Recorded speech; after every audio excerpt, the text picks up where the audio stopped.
If you want to stay healthy and young for life, but are confused as to how, then you've come to the right place. Clean Regime, a guide to achieving vibrant health. Available at tapepublishing.com. Hello again, everybody. Mike Espinola from Clean Regime Health Coaching once again. I'm your coach, and as promised, I'm here to talk a little bit about water, what healthy water is like, and how to achieve it. Water's a big problem nowadays. We all need to stay hydrated, but we can't seem to find healthy sources of water. At least not sources that we're confident are healthy. It's a crapshoot. We don't really know any better. Some of us have well water, some of us have municipal water. Well water, can contain all types of environmental contaminants like E. coli, arsenic, radon, things like that. Also like MTBEs too, from like gasoline or petroleum and stuff. Municipal water sources can be contaminated with drugs, chlorine, and other unknown contaminants that possibly get into the water supply. As our infrastructure becomes more dilapidated over time, things, obviously, quality will suffer. I mean, if your piping system is poor, ultimately the water coming out of it can be poor as well. So drinking your average tap water is typically not safe, or is at least a gamble. So it's not, for me, I'd rather be a little more sure about what I'm going to consume. So characteristic wise, healthy water should be pure, meaning free from contaminants, alkaline, and ionic. And we'll discuss what those terms mean. First, we'll talk about pH, which we've talked a little bit about already, and we'll continue to talk about. Now, any body of water, glass of water, a fish tank, a hot tub, or a lake, or a swimming pool, all has a pH reading. Now, there's the acidic readings, there's neutral readings, and there's alkaline readings. Now, for us, as far as healthy drinking water and healthy balance within the body, we would prefer to be neutral or slightly alkaline. And the problem today is our environment, stress, food, pollutants, contaminants, all cause the body to be acidic. And the rub, or the other problem, is that because our food lacks nutrition, and we're not all out seeking nutrition and making sure we're getting the minerals and the vitamins that we need every day, our bodies are becoming more acidic. Now, back to pH for a moment. We said alkaline, acidic, neutral. Well, when a solution is acidic, it simply means there's more acidic elements than alkaline elements. When a solution is alkaline, it simply means there's more alkaline elements than acidic elements. When a solution is neutral, it means that the acidic elements and alkaline elements are in balance. So key here is alkaline elements. Now, there are alkaline contaminants, but not anywhere near as many as acidic ones. Most of the problems that happen in the body, being contaminants or toxins that enter the body, or even waste products that's made naturally by the body, are usually in the form of acids. Uric acid being one of the most common natural waste products. So, if we're trying to maintain balance, or be slightly alkaline, then that would mean we would need to be adding alkaline elements to the body. So where do we find the alkaline elements? Well, you can find it in good, healthy spring water or drinking water. Or you find them in your green vegetables and other vegetables and fruits and those types of things. Good, nutritious, wholesome vegetation, essentially, is where the alkaline elements are found, as well as good, pure, wholesome water. Problem is today, both of those things are hard to find. hard to come by, and are not abundant, if you will. So we need to try to maintain balance in the body. So we're going to do that with proper nutrition, and in this case, the right kind of water. Now, the first thing we talked about was contaminants. So the opposite of contaminated would be pure. So we want to talk about purity. How do we achieve pure water? Well, you filter it, right? Now, today's technology does allow us some better filtration devices that might be able to deliver you a healthy glass of water, which has those characteristics we talk about. But typically when you filter the water, it takes out the good stuff as well as the bad stuff, if it's a really good filter. If it's not a really good filter, then it may leave behind the bad stuff as well as the good stuff. The good stuff being the minerals, the bad stuff being any contaminants that should not be there and we don't want to be there. So, how do we create balance? We said we add alkaline elements because our bodies are already acidic. The contaminants being entering our body are acidic.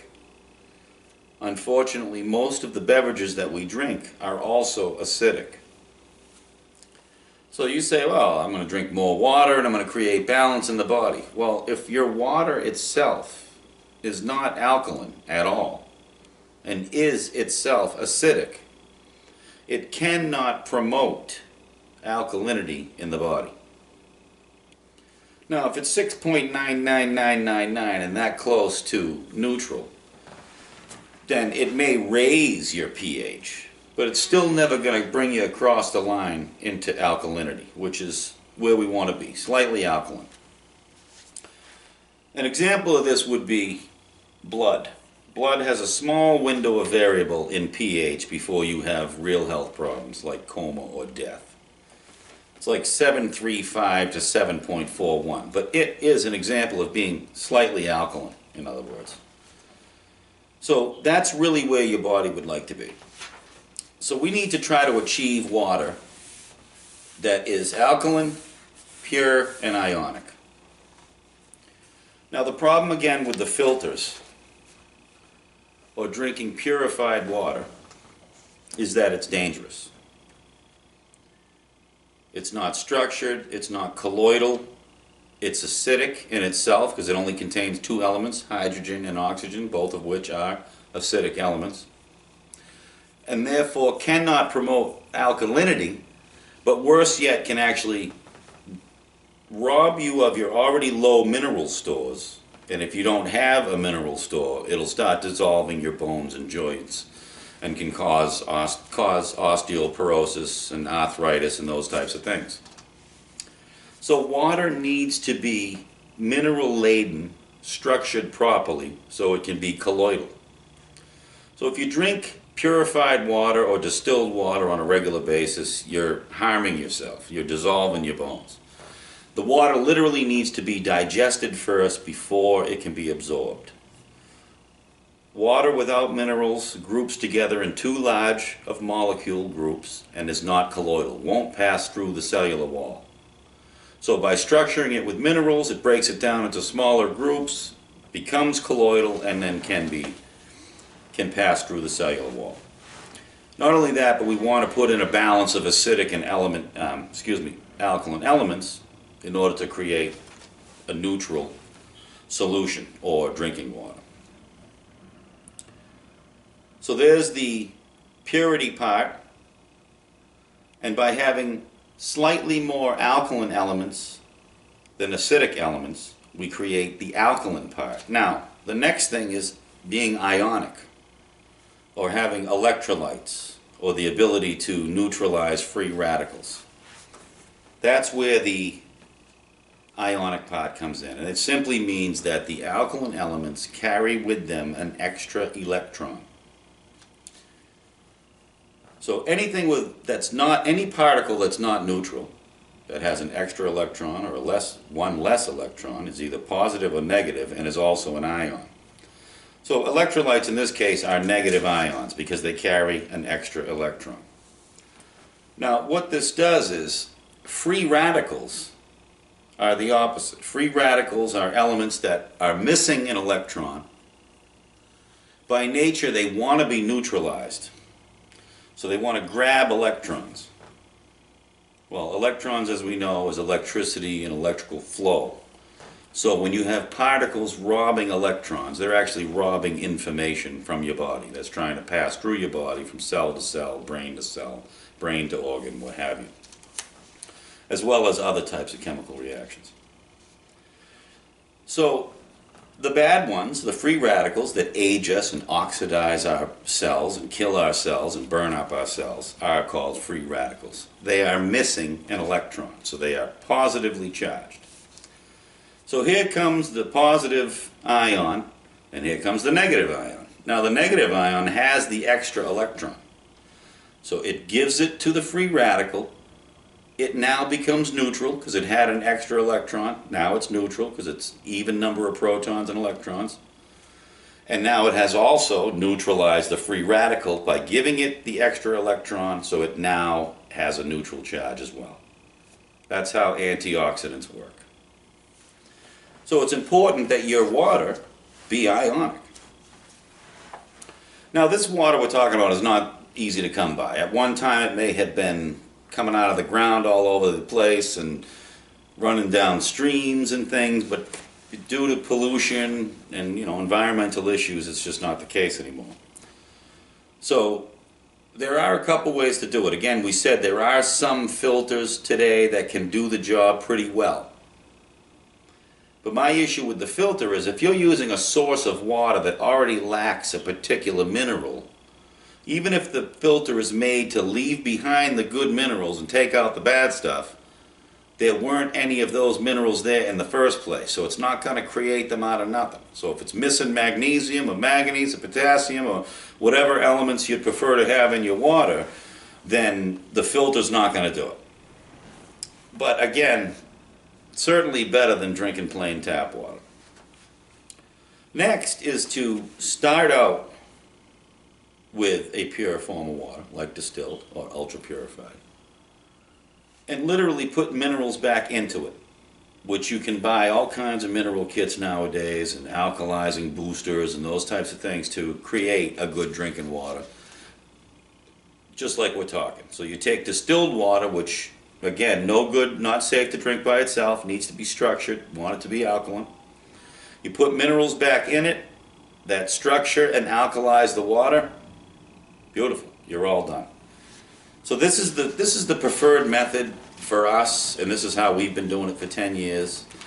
And our website will be up soon. It's still under construction, but we will be offering and making available those types of products to you to simplify this health project that we're getting into here in order to create vibrant health.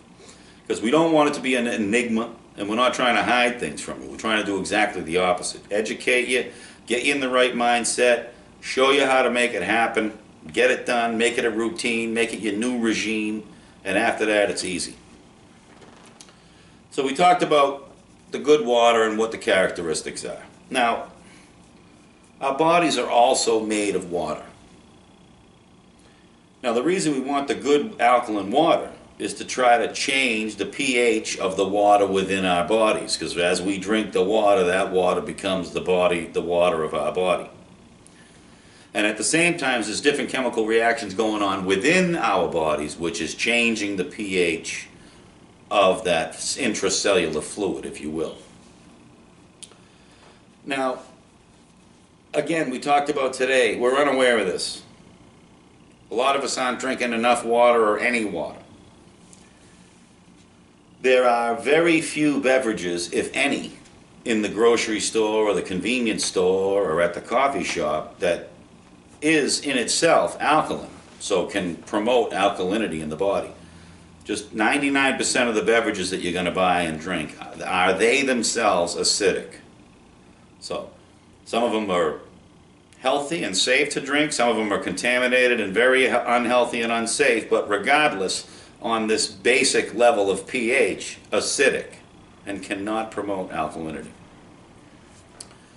So, because of that, and because of the fact that our food carries with it contaminants, does not carry the nutrition like it used to or should, our bodies are becoming acidic.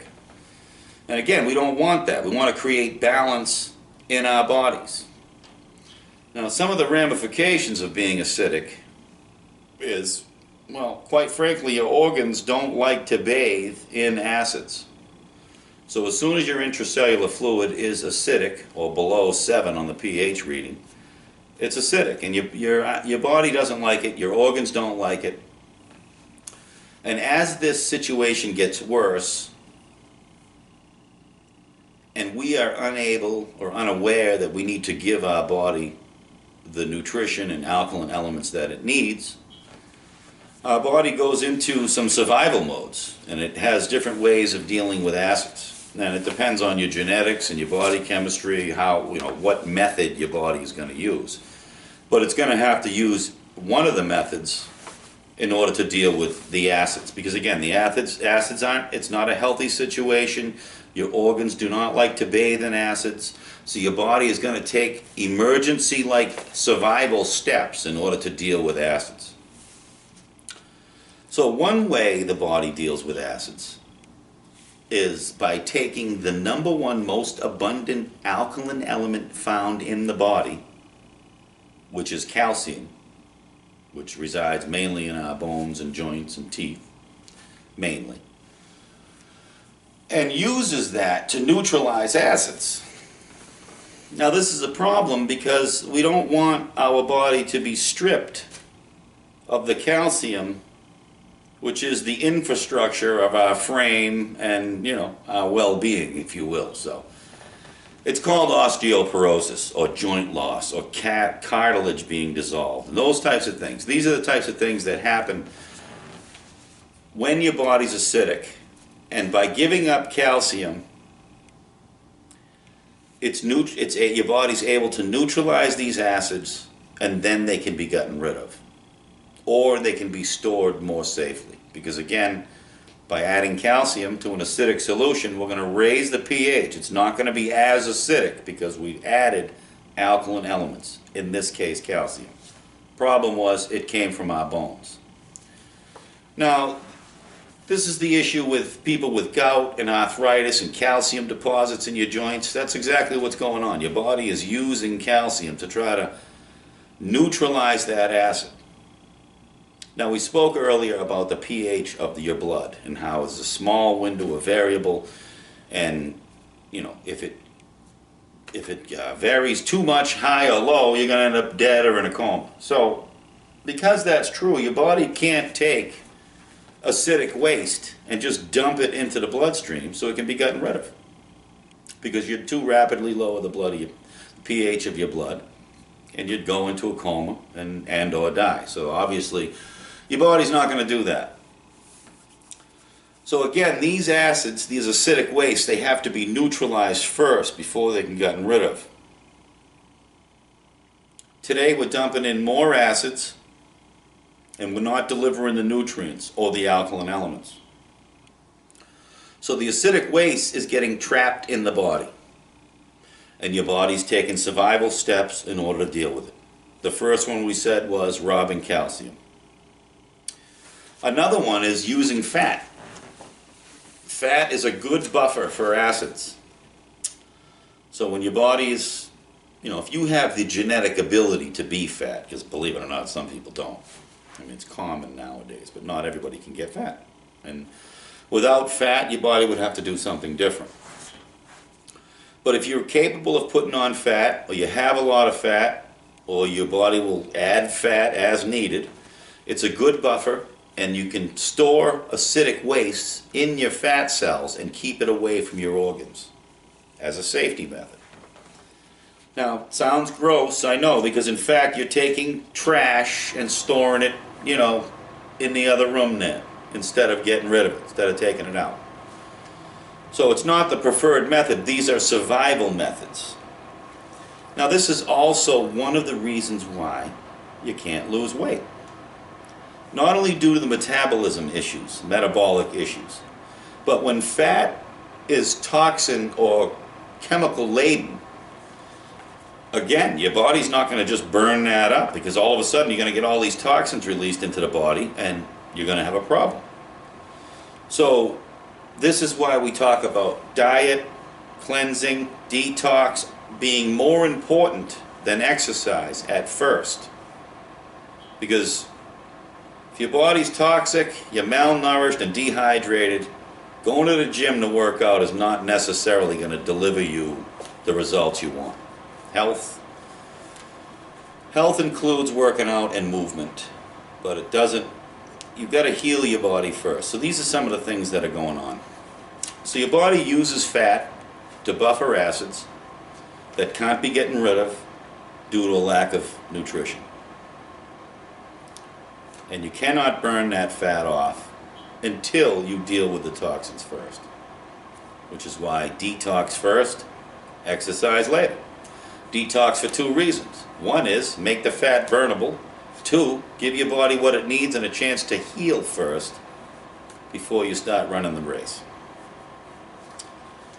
Alright, a third way that your body can deal with acids is by the kidneys creating ammonia.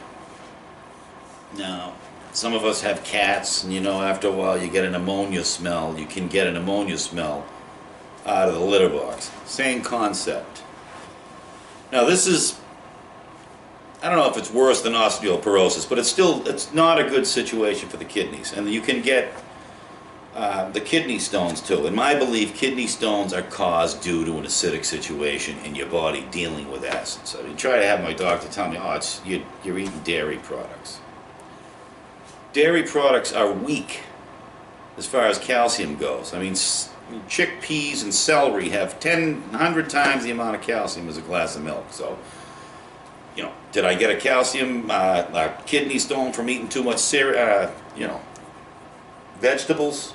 In this case, you know, chickpeas or what have you? No, it's doubtful. So again, it's not because you ate calcium. It's because the calcium is being dissolved and used in the body for chemical reactions that should not be taking place. Again, this is survival mode. Now the third one we said was to create ammonia. Ammonia is very alkaline, so you can seriously neutralize some heavy acids. But it's not healthy. It's bad for the liver, bad for the kidneys, bad for everything, really. So again, another survival technique. Your body would prefer to use fat than this last technique, but again, people who are thin don't have the ability to do that. So it's one or the other. It's either bone loss or, you know, making ammonia for a while, which can cause kidney infections and liver problems and bladder infections and that type of stuff. So, because pH balance is important in the body, it means it's important with your drinking water. Now, it doesn't mean you can't have some other types of beverages. Obviously, I recommend whatever you drink. It's not contaminated and you don't consume too much sugar. But certainly you can have other beverages that are not all alkaline. But for your average, everyday drinking water that you're going to consume for hydration, you want it to be pure, alkaline, and ionic. And unfortunately, we got to work for it these days. It's just not, doesn't come out of the tap at home. Now, we talked about making your own with the mineral supplements, but we're noticing more and more that there are bottled waters that are claiming to have these types of characteristics. And I'm sure some of them are close, some of them are good. We'd have to test them, which we may be doing in the future, to figure out which ones are better. But the water we drink comes with a kit that makes the water at a 9.5 alkalinity. Now, for the average person who's very acidic and wants to detox, that's the right way to go, because you're going to neutralize some serious acids and raise your pH quickly. But you want to make sure that you're not going to eat a big meal with a lot of protein, eggs, meat, and be drinking a lot of alkaline water, because it's going to neutralize your stomach acid. So you want to be consuming that with your raw foods, your vegetation, and the more mild stuff to eat during the day.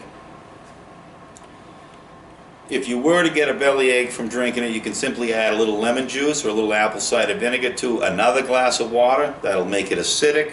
That'll fix your stomach back up. And both of those items, even though they're acidic, meaning lemon juice and apple cider vinegar, both have an opposite alkalizing effect on the body, even though they're acidic. And it's due to the citric acid and the antioxidant properties. Even though it's an acid, it's very little sugar. That's just what ends up happening. So, nature at work again. However, as you begin to cleanse your body and you notice your pH coming up, and you stay away from acidic foods and contaminated foods and the really bad stuff that's going to make your body really acidic, then you can adjust the pH. Maybe you drink water that's only an 8 on the pH scale. Still alkaline, but not necessarily as alkaline. So it's important to be aware of not overdoing the alkalinity either, as some people are actually, already slightly alkaline, whether they know it or not. So another thing we'll be teaching you how to do is to test the pH of your body. Now, the reason this is important is it's going to tell you, if you're in balance or not, how far away from being in balance you are, and how to measure things as you go. Now, when you cleanse your body and you've done it for a while and you're feeling pretty good and your pH is up, close to neutral, at that point, if you maintain your regime, as you try out new things, you can actually test your pH to decide whether or not whatever it is you're trying out is any good for you. Because if it leaves your body acidic, it's not good for you, or at least it's something that should be done in moderation. Because again, we're trying to create balance. Obviously we want to eat things that are sour and acidic and sugary and stuff for the taste buds. We can do that as long as we create balance. How do you create balance? As far as pH goes, by having an equal amount of acidic elements as alkaline elements. So let's apply that to diet. An equal amount of alkalizing foods as acidic foods, or maybe slightly more alkalizing foods than acidic foods. And we'll talk about, what foods are alkaline and which ones aren't, which to some people it may be obvious, but we'll go over all of that in detail. So we want the body to be free from contaminants. We want it to be close to neutral or slightly alkaline. And one of the major ways we can do that is with drinking water. It only makes sense. I mean, we eat and we drink. So your drinking water is 50% of it. And since it itself is a liquid, and which is water, and we're talking about our bodies being a liquid, which is water, it makes sense that you can rapidly exchange elements, rapidly reduce acids, and have them rapidly and efficiently being removed from the body. But that's what it takes. Your body cannot get rid of acids without alkaline elements to neutralize them first. We want to create balance in the body. So how do we do that? We learn what causes imbalance. We learn the things that we eat and drink that causes acidity. Then we learn about the things that we can eat and drink that causes alkalinity. And we create a balance between the two. And the more you hang around here with us, the more you're going to learn about it. Okay? So that's our little talk on water today. Obviously, if you have any questions, please leave a comment on the video, message me, whatever you want. As people leave questions on the videos, we will have videos where we do the answering of these questions. So please, any questions at all, leave a comment, let us know, and we will get it answered for you. All right? So thanks for coming again to Clean Regime Health Coaching. I'm your coach, Mike Espinola, and we look forward to seeing you again. Have a great day.